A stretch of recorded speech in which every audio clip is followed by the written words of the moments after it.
Government స్కూల్లో చదివే ప్రతి పిల్లవాడికి బేసిక్ ఎఫ్ఎల్ఎన్ రావాలా అంటే ఫంక్షనల్ లిటరసీ అబ్బా వర్డ్స్ ఐడెంటిఫికేషన్ ఏజ్ అప్రోప్రియేట్ గా ఫస్ట్ క్లాస్ అయితే ఏబిసిడీలు 1 to 3, సెకండ్ క్లాస్ అయితే 2 letter వర్డ్, థర్డ్ క్లాస్ అయితే 3 letter వర్డ్, ఫోర్త్ క్లాస్ అయితే 4 letter వర్డ్, ఫిఫ్త్ క్లాస్ అయితే 5 letter వర్డ్. అంతే, ఇంతకు మించి వేరే లెక్కలో మ్యాటర్స్ ఇంకేం ఉండవు బాబు.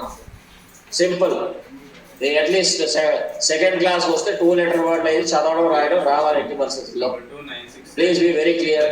Numbers editions subtractions second third కి సంబంధించి రావాలా. మల్టిప్లికేషన్స్ టేబుల్స్ అన్ని కూడా 4th 5th కి కంప్లీట్ అవ్వాలా.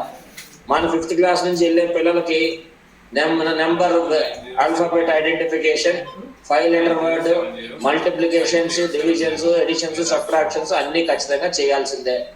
మీరు ఒకటే చూసుకోండి, సెకండ్ క్లాస్ లో 2 letters ఎడిషన్ సబ్ట్రాక్షన్స్ నేర్పించాలా. థర్డ్ క్లాస్ లో 3 letter నేర్పించండి. ఫోర్త్ క్లాస్ లో 4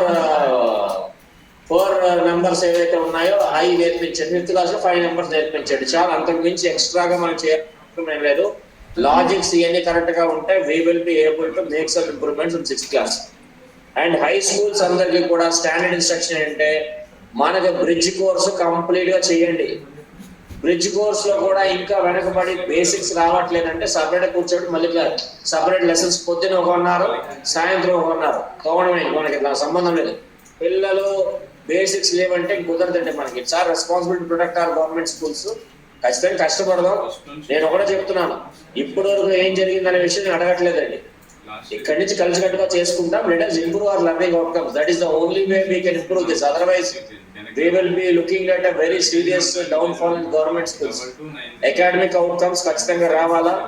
మీరు ఆడుతూ పాడుతూ చదివించాలా. ఇన్ఫర్మేషన్ ఏదో స్ట్రిక్ట్ గానే కాదు, వరల్డ్ అరౌండ్ us కానీ ఏవైతే ఇన్ఫర్మేషన్స్ ఉన్నాయో ఇక్కడ నుంచి ఆర్జేడి, డిఓ, డిఓఈఓ, ఎంఈఓ, ఎంఈఓ1, ఎంఈఓ2 అందరూ సిఆర్పీలు అందరూ కూడా అపార్ట్ ఫ్రమ్ అటెండెన్స్ స్కూల్కి వెళ్తే స్ట్రక్చర్డ్ ఇన్స్పెక్షన్స్ మొదలు పెట్టండి. క్లియర్ కట్ గా ప్యానల్ ఇన్స్పెక్షన్స్ కూడా స్టార్ట్ చేస్తాను ఈసారి డైరెక్ట్ స్టాఫ్ తో కలిపి. వర్క్ బుక్స్ కానీ నోట్ బుక్స్ కానీ క్లియర్ గా రాయించట్లేదంటే కూడా ఊరుకోండి టీచర్స్ గారు. Please tell them now it is time. ఇప్పుడు చెప్పలేదు, ఇప్పుడు చెప్తున్నాం. నోట్ బుక్స్ ఖచ్చితంగా రాయించాలా పిల్లల చేత. ఎక్కడైనా రాయించలేదంటే కరెక్ట్ కాదండి. రాయించకపోతే ఒకటే టైం ఇచ్చి మళ్ళీ టీచర్ కూర్చోబెట్టి అన్ని రాయించి తీసుకురామని చెప్పండి. ఎవరు సస్పెండ్ చేయకండి. If the teacher doesn't work, give her dead line of 2 days. కూర్చోబెట్టి ఆవిడ దగ్గర నుండి కంప్లీట్ చేయించి మళ్ళీ పుస్తకాలు చూపించమని చెప్పండి. అంతే. We will not leave anybody. Everybody is an asset of education department. We will work with everyone. CRPs and MEOs also. Please have an academic orientation. Daily ఖచ్చితంగా ప్రైమరీ స్కూల్ అయితే 3, 4, 5 అయితే ఒక లైన్ అయినా 1, 2 అయితే ఏబిసిడీలు 1, 2, 3 రాయించండి. నన్ను అడిగితే ఫస్ట్ క్లాస్ సెకండ్ క్లాస్ లో ఎంత గట్టిగా పట్టుకుంటే 10 సంవత్సరాల స్కూల్ ఇంప్రూవ్ అవుతుంది. నెంబర్స్ ఆల్ఫాబెట్స్ డైలీ రాయిస్తూనే ఉండండి. ఫస్ట్ సెకండ్ క్లాస్ లోనే అందంగా రాయిస్తే కనుక థింగ్స్ విల్ ఆటోమేటిక్ ఇంప్రూవ్. ఇప్పటి నుంచి డిఓస్ అందరూ మిగిలిన ఆ ఇష్యూ ఈ ఇష్యూ నాకేం చెప్పకండి.